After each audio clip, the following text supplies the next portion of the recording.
그러므로 사랑하는 여러분, 여러분이 언제나 순종한 것처럼 내가 함께 있을 때뿐만 아니라 지금과 같이 내가 없을 때에도 더욱더 순종하여서 두렵고 떨리는 마음으로 자기의 구원을 이루어 나가십시오. 안녕하세요. 오늘은 성경 공부 세 번째 시간 여러분과 함께 나누도록 하겠습니다. 자, 우리 지난 시간에 구원이란 무엇인가에 대해서 살펴봤습니다. 여러분, 구원이란 무엇이라고 말씀드렸죠? 보통 구원이라고 하면은 예수 믿고 천국 가는 것, 이것을 구원이라고 생각합니다. 근데 예수님을 믿고 천국 가는 것을 구원이라고 말한다면 성경이 말하는 구원을 다 담아내지 못한다. 그래서 여러분, 구원이란 무엇이라고 지난 시간에 말씀드렸어요? 구원이란 허물과 죄로 죽었던 우리가 살아나는 것이 구원인 거예요. 우리도 예수님 믿기 이전에는 죽었던 자들이었던 거예요. 허물과 죄로 죽었던 우리가 예수님을 믿음으로 살아나게 된 것이다. 이것이 구원이다 라고 말씀드렸습니다. 아담과 하와가 선악과를 먹고 죽었습니다.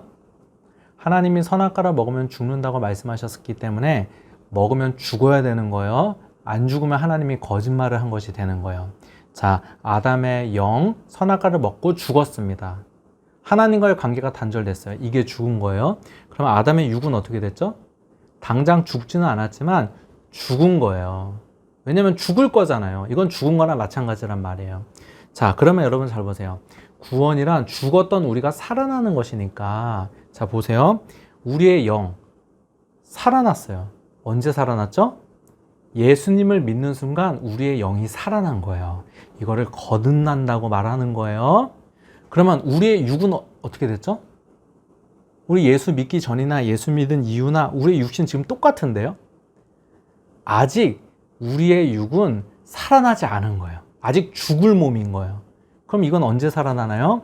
이제 조금 이따가 간단하게 살펴보고 이제 다음 시간에 자세히 살펴볼 텐데, 우리의 육신은 예수님 재림의 때에 이제 새 몸으로 부활하게 된단 말이에요. 그때 우리의 구원이 완성되는 거예요. 이거 나중에 좀 더 자세히 살펴보도록 하겠습니다. 이렇게 구원은요, 세 가지 시제로 설명할 수 있습니다. 구원은 세 가지로 설명할 수 있는데요. 첫 번째 구원은 이미 얻은 구원. 이거를 과거적 구원이라고 해요. 지금 시점을 기점으로 과거란 말이에요. 이미 나는 하나님의 자녀가 되었어요. 이미 나는 예수님 믿는 자가 되었어요. 과거란 말이에요. 그 다음 구원이 있어요. 그 다음 구원은 무엇이냐? 지금 이루어가고 있는 구원이 있는 거예요. 자, 우리 과거적 구원 벌써 우리에게 이루어졌어요. 이미 하나님의 자녀가 되었어요. 나의 신분이 변화되었어요. 그러면 아무것도 하지 않아도 되느냐? 아니, 그렇지 않아요. 지금 이루어야 할 구원이 있는 거예요. 이것을 바로 현재적 구원이다 라고 말해요. 지금 이루어야 할 구원. 그러면 또 있어요. 앞으로 이루어야 할 구원이 있는 거예요. 이거를 미래적 구원이라고 말하는 거예요. 이렇게 구원은 과거적 구원, 현재적 구원, 미래적 구원, 이렇게 세 가지 시제로 말할 수 있습니다. 여러분 잘 보세요. 그러면 구원은 어떻게 된 거예요? 이미 우리에게 시작되었죠. 이미 우리에게 구원이 시작됐잖아요. 그러나 아직 완성되진 않았죠. 그러니까 지금 우리가 어디 있는 거예요? 이미와 아직 사이에 있는 거죠.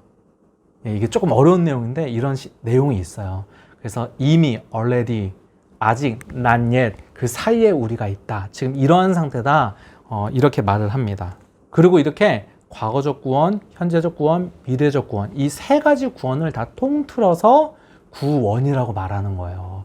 우리가 보통 말하는 구원은 과거적 구원, 예수님 믿고 하나님의 자녀가 되는 것, 신분이 변하는 것만을 구원이라고 말하는데 그렇지 않아요. 현재적 구원, 미래적 구원까지를 통틀어서 성경이 구원이라고 말하고 있습니다. 우리는 예수님 믿으면은 이제 끝났다고 생각을 하는데 여러분, 그렇지 않습니다. 예수님을 믿어도 이제 과거적 구원이 끝나도 그 다음 필요한 우리의 구원이 있는데 그것이 바로 무엇이에요? 오늘 간단하게 살펴볼 현재적 구원입니다. 이 현재적 구원은 무엇이냐? 구원받았으면 구원받은 자녀답게 살아가는 것을 말하는 거예요. 조금 어려운 말로 성화라고 합니다. 제가 어릴 적에 마크 트웨인이 쓴 왕자와 거지라는 동화책을 읽은 적이 있거든요. 이 책의 내용을 보면요, 왕자와 거지가 똑같이 생긴 거예요. 서로의 모습을 어느 날 발견하고 우리 한번 바꿔 살아보자 하고 바꿔 살게 되었어요. 제가 어릴 적 그 동화 속에서 기억나는 것이 거지가 하루아침에 왕자가 되었어요. 신분이 변했어요. 자, 신분은 왕자가 되었어요. 그런데 문제가 무엇이죠? 신분은 왕자로 변화되었지만 아직 습성은 거지인 거예요. 그래서 제가 어릴 적 동화 속에서 기억나는 내용이 거지가 왕자가 되었는데 막 음식을 손으로 막 집어먹는 거예요. 그리고 손을 씻을 물을 갖다 주니까 그 물을 마시는 거예요. 자, 보세요. 하루아침에 거지가 왕자로 신분이 변했습니다. 그러나 문제가 무엇이에요? 아직 거지 습성을 버리지 못하는 것입니다. 신분은 왕자이지만 수준은 거지인 거예요. 이것이 바로 구원받은 지금 우리의 상태와 같습니다. 우리는 신분으로는 하나님의 자녀입니다. 그런데 지금 수준은 어떤 수준이에요? 죄인이에요. 그래서 지금 우리가 해야 될 현재적 구원이라는 것은 무엇이냐? 하나님의 자녀답게 우리의 수준을 끌어올리는 것을 지금 해야 되는 거예요. 이거를 현재적 구원이라고 말하는 것입니다. 빌립보서 2장 12절에 보니까요. 두렵고 떨리는 마음으로 자기의 구원을 이루어 나가십시오. 자, 사도 바울이 빌립보 교회에 쓴 편지거든요. 이미 예수님을 믿는 자들에게 쓴 편지거든요. 그런데 지금 믿는 자들에게 뭐라고 말하고 있어요? 이미 구원받은 사람에게 두렵고 떨리는 마음으로 구원을 이루어 나가십시오 라고 말해요. 이 말은 현재적 구원을 말하는 거예요. 두렵고 떨리는 마음으로 예수님 닮아가도록 힘쓰십시오. 이 말씀을 지금 하고 있는 것입니다. 여러분, 자녀가 태어나면 자녀가 태어난 것만으로 너무나 기쁩니다. 존재 자체만으로 너무나 기뻐요. 근데 여러분 한번 생각을 해보세요. 자녀가 너무나 사랑스럽고 좋은데 성장하지 못한다? 나이를 먹는데도 성장하지 못한다. 그래도 부모님이 자녀를 사랑하지만 그 자녀는 부모에게 큰 근심이 되겠죠.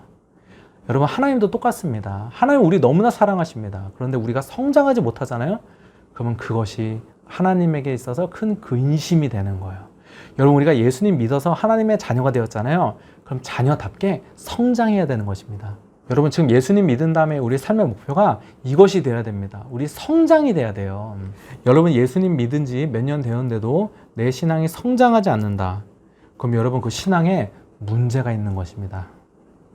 여러분, 시간이 지날수록 또 예수님을 믿은 연수가 길어질수록 여러분의 모습이 달라져야 됩니다. 여러분, 믿는 자답게 살아가야 돼요. 어떤 사건을 당했을 때 그것에 대한 반응이 여러분 달라져야 하는 것입니다.